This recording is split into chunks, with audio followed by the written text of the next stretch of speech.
मित्रांनो, ह्या जगात अनेक प्रकारची लोक आहेत. यामध्ये काही लोकांची मानसिकता ओळखून आपण त्यांच्यापासून 4 हात लांब राहिले पाहिजे. कारण अशी लोक जर आपल्या आयुष्यात असतील तर आपले आयुष्य पूर्णपणे उद्ध्वस्त होऊ शकते. महाभारतामध्ये सगळ्या प्रकारच्या लोकांबद्दल चर्चा केली गेली आहे. आचार्य चाणक्य यांनी सुद्धा काही लोकांपासून सावध राहण्यास सांगितले आहे. आयुष्य जगत असताना आपला अनेक लोकांशी संबंध येत असतो. अनेक लोक आपल्या आयुष्यात काही काळासाठी येतात आणि निघून जातात. काही लोक तुमच्या आयुष्यात वादळ उठवतात, तर काही लोक तुमचे आयुष्य समृद्ध करून टाकतात. अशी पण काही लोक असतात जे तुम्हाला अक्षरशः कंगाल बनवतात. जर तुम्ही लोकांना ओळखण्याची कला शिकला नाही तर आयुष्यभर तुमची फसवणूक होत राहील. ज्या व्यक्तीला आयुष्यात प्रगती करायची असते त्याचा हजारो लोकांबरोबर संबंध येत असतो. अशा वेळी त्या व्यक्तीला हे ओळखणे खूप गरजेचे असते, कोणत्या लोकांबरोबर संबंध ठेवले पाहिजे आणि कोणत्या लोकांपासून लांब राहिले पाहिजे. आचार्य चाणक्य यांनी 10 प्रकारच्या लोकांपासून सावध राहण्याचा सल्ला दिला आहे. पहिला आहे मूर्ख व्यक्ती. मूर्ख व्यक्तीची ओळख काय असते? अनेक प्रकारचे मूर्ख लोक असतात. सुशिक्षित लोक सुद्धा मूर्ख असतात. जर तुम्ही मूर्ख नसाल आणि मूर्खांपासून लांब राहाल तर नेहमी फायद्यात राहाल, नाहीतर तुम्ही सुद्धा मूर्खांमध्ये मोजले जाल. मूर्ख व्यक्तीला तुम्ही तुमचा मित्र समजून जर काही तुमचे रहस्य सांगाल तर ते कधीच रहस्य राहणार नाही. आजकाल प्रत्येक ठिकाणी असे लाखो मूर्ख तुम्हाला सापडतील जे आपले आणि आपल्या प्रियजनांच्या गोष्टी जग जाहीर करण्यात व्यस्त आहेत. मूर्खांची कोणतीच निश्चित विचारधारा नसते.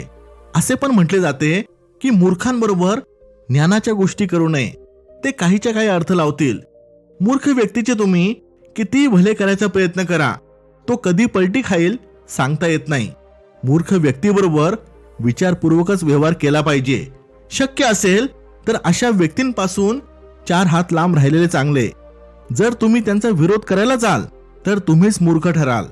चाणक्य म्हणतात, सुशिक्षित मूर्खांमुळे समाजाचे आणि राष्ट्राचे सगळ्यात जास्त नुकसान होते. दुसरा आहे दारू पिणारा व्यक्ती. तुम्ही म्हणाल की दारू पिण्यात काय वाईट आहे? ह्या देशामध्ये सगळ्यात जास्त गुन्हे दारू पिणाऱ्यांनीच केले आहे. दारुडे सुद्धा अनेक प्रकारचे असतात. देवदास, शौकीन, व्यसनाधीन, अपराधी, राजसी वगैरे वगैरे वगैरे. यामध्ये काही बरोबर आणि काही चुकीचे असतात. शक्यता आहे की तुम्ही सुद्धा ह्यापैकी एक असाल. तुमचे सुद्धा अनेक मित्र असतील जे दारू, बाई, खाण्यापिण्याचे शौकीन असतील. दारू पिणारा व्यक्ती कधीच होशमध्ये नसतो. तो कधी पण काहीही चुकीचे करू शकतो.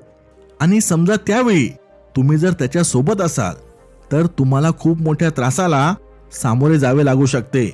दारू पिणाऱ्या व्यक्तीबरोबर राहून तुम्ही अशा संकटामध्ये सापडू शकता ज्याच्यातून बाहेर यायला तुम्हाला अनेक वर्ष लागतील. शिवाय तुमचे पैसे सुद्धा खर्च होतील. त्यामुळे तुम्हाला जर तुमचा परिवार, पैसे आणि वेळेची किंमत असेल तर दारू पिणाऱ्या लोकांपासून नेहमी लांब राहा. तिसरा आहे अति गोड बोलणारी व्यक्ती. तुम्हाला तुमचे मित्र ओळखता येतात का? तुमच्या मित्रांच्या ग्रुपमध्ये जर अशा प्रकारची लोक असतील तर सावध राहा. 2 तोंडी असणारी, प्रत्येक गोष्ट जाणून घेणारी, अति गोड बोलणारे, खोटे खोटे हसणारे, जळूवृत्ती ठेवणारे, तुमच्याबरोबर स्पर्धा करणारे, वेळ पडल्यावर तुमची मदत न करणारे, फालतू गप्पा मारणारे, अशी लोक प्रचंड घातक असतात. अशा लोकांपासून तर तुम्ही सावध राहिले पाहिजेच, पण अति गोड बोलणाऱ्यांपासून जरा जास्त सावध राहा. अनेक मुली अशा प्रकारच्या लोकांना बळी पडतात. ही लोक पहिले जाणून घेतात की कोणाला नक्की काय आवडतं आणि मग ते त्याच प्रकारच्या गोष्टी करतात. ते सतत एक खोटं हास्य चेहऱ्यावर ठेवतात आणि ते किती पॉझिटिव्ह आहे हे दाखवण्याचा प्रयत्न करतात. मैत्री करण्याची ही त्यांची पद्धत असते. अशी लोक खूप हुशारीने तुमच्या आयुष्याचा भाग बनतात आणि मग तुमच्या चांगुलपणाचा फायदा उचलतात. आणि जोपर्यंत तुम्हाला याची जाणीव होते त्यांनी त्यांचे काम पूर्ण केलेले असते. चौथी व्यक्ती आहे नकारात्मक व्यक्ती. अनेक लोक अशी असतात, तुम्ही त्यांच्या समोर कितीही पॉझिटिव्ह गोष्टी मांडा, ते काहीतरी तर्कवितर्क लावून त्यामध्ये सुद्धा नकारात्मकता शोधून काढतील. त्यांच्या तोंडून नेहमी नकारात्मक गोष्टीच बाहेर पडतात. ह्या लोकांच्या प्रत्येक वाक्यात नाही हा शब्द तुम्हाला ऐकायला मिळेल. हे काम वेळेत होणे शक्य नाही. तिथे जाऊन आपण काय करणार आहे, न गेलेलंच बरं. असे केल्याने काहीच साध्य होणार नाही. ह्या कामात तुला कधीच यश मिळणार नाही. तू जर हे केले तर तू उद्ध्वस्त होशील. अशा प्रकारचे हजारो वाक्य नकारात्मक व्यक्तीच्या तोंडामध्ये असतात. नकारात्मक व्यक्तींबरोबर राहिल्यामुळे तुमच्यामध्ये नैराश्य, तणाव आणि उदासीनता निर्माण होईल आणि तुम्ही सुद्धा आयुष्यामध्ये स्वतःला एक हारलेली व्यक्ती समजाल. नकारात्मक विचार असणारी लोक ब्लॅक होल सारखे असतात, जे अचानक येऊन आपली सगळी एनर्जी शोषून घेतात. आपण पॉझिटिव्ह राहण्याचा प्रयत्न करतो, पण ह्या लोकांची निगेटिव्हिटी आपल्यावर हावी होते. त्यामुळे नकारात्मक लोकांपासून नेहमी सावध राहा. ते कधी तुम्हाला निगेटिव्ह बनवतील तुम्हाला सुद्धा कळणार नाही. 5वं आहे घमंडी व्यक्ती. अशी अनेक लोक असतात ज्यांचे कर्तृत्व शून्य असते, पण ते प्रचंड घमंडी असतात आणि लोकांवर जबरदस्ती दबाव टाकतात. अशी पण काही लोक असतात जे खूप मोठे असतात. त्यांच्याकडे संपत्ती, पद, मान सन्मान सर्व काही असते. याचाच त्यांना अहंकार असतो. त्यामुळे दोन्ही प्रकारच्या लोकांपासून सावध राहाल तर फायद्यात राहाल.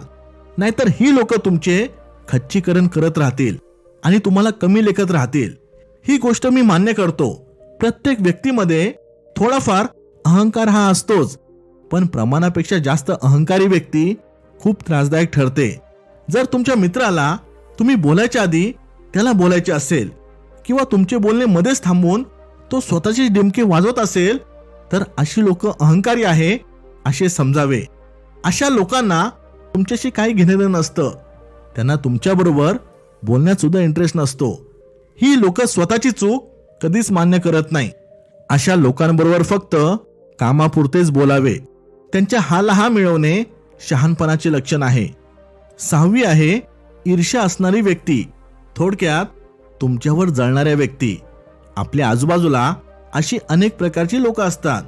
जी लोक तुमच्यावर जळतात त्यांची ही ईर्ष्या कधी पण दुश्मनीमध्ये बदलू शकते. ते नेहमी तुमच्याबद्दल वाईटच विचार करतात. तुमच्याबरोबर स्पर्धा करणारे सुद्धा ईर्ष्येने भरलेले असतात. अशा लोकांपासून नेहमी लांब राहा, नाहीतर तुमचा स्वभाव सुद्धा त्यांच्यासारखा होईल आणि तुम्ही तुमच्या ध्येयापासून विचलित व्हाल. याशिवाय तुमचा वेळ आणि एनर्जी सुद्धा वाया जाईल. जे खरे मित्र असतात ते तुमची प्रगती बघून आनंदी होतात, तुमच्यावर जळत नाही. खरे वास्तव हे आहे की ही जी जळणारी लोक असतात ना, ते जास्त करून आपले नातेवाईकच असतात. जे बाहेरून तुम्हाला दाखवतात की त्यांना तुमची किती काळजी आहे, पण त्यांच्या आतमध्ये ईर्ष्येची अग्नी धगधगत असते. त्यांच्या डोळ्यात तुम्ही हे बघू शकता. अनेकदा तर ते आपल्या बोलण्यातून सुद्धा त्यांची ईर्ष्या जाहीर करतात. तुम्हाला फक्त सावध राहून निरीक्षण करता आले पाहिजे. 7वी आहे भांडखोर व्यक्ती. वादविवाद करणे काही वाईट नाही, पण काही लोक बारीक सारीक गोष्टींवर भांडत बसतात. त्यांना भांडायची सवयच लागलेली असते. अशी लोक कधी कोणती गोष्ट मनाला लावून घेतील सांगता येत नाही. अशी लोक तुमचे आयुष्य नरक बनवतात. छोट्या छोट्या गोष्टींवर भांडणारे किंवा सतत टोमणे मारणाऱ्या व्यक्तींपासून तुम्ही जेवढे लांब राहाल तेव्हाच तुम्ही आयुष्यात शांतीपूर्ण प्रगती कराल. 8वा आहे राजा. आजच्या काळात राजा महाराजा तर राहिले नाही. जुन्या काळात लोक म्हणायचे की राजापासून नेहमी लांब राहिले पाहिजे, नाहीतर कधी राजदंड गळ्यात पडेल सांगता येत नव्हते. असे पण होऊ शकते तुम्हाला तुमचे सगळे काम धंदे सोडून राजाचीच कामे करावी लागतील. जसे मी सांगितले, आजकाल राजा तर राहिले नाही, पण आज राजाची जागा जनताद्वारा निवडलेले शासक प्रशासक यांनी घेतली आहे. जर तुमची त्यांच्याबरोबर दोस्ती असेल तर तुम्हाला त्यांना नेहमी खुश ठेवावे लागेल, नाहीतर तुम्ही अडचणीमध्ये येऊ शकता. हे शासक प्रशासक पूर्णपणे दुसऱ्यांवर अवलंबून असतात. 9वा आहे दृष्ट किंवा मूर्ख स्त्री. दृष्ट स्त्री अनेक प्रकारच्या असतात. कर्कशा, चरित्रहीन आणि वाईट स्वभावाच्या स्त्रीपासून लांब राहण्यातच शहाणपण आहे. नाहीतर तुमचा मान सन्मान तर जाईलच, याशिवाय तुमचे धन आणि मौल्यवान वेळ सुद्धा वाया जाईल. चाणक्य म्हणायचे, जर सज्जन पुरुष अशा स्त्रीच्या संपर्कात आले तर त्यांना फक्त अपयश मिळेल. 10वी व्यक्ती आहे नेहमी दुःखी राहणारी व्यक्ती. अनेक लोक कारण नसताना दुःखी असतात. अशा लोकांपासून नेहमी लांब राहा. चाणक्य म्हणायचे, काही लोकांना देवाने सगळं काही दिलेलं असताना सुद्धा ते सतत तक्रार करत असतात, आपले दुःख प्रगट करत असतात. दुःखी लोकांबरोबर राहून चांगली सुखी लोक सुद्धा दुःखी होऊन जातात. सारखे सारखे दुःखद गोष्टींवर चर्चा करणे आणि फक्त दुःखाबद्दल विचार केल्याने एक दिवस तुमच्या आयुष्यात सुद्धा दुःख प्रवेश करेल आणि तुम्ही सुद्धा दुःखी व्हाल.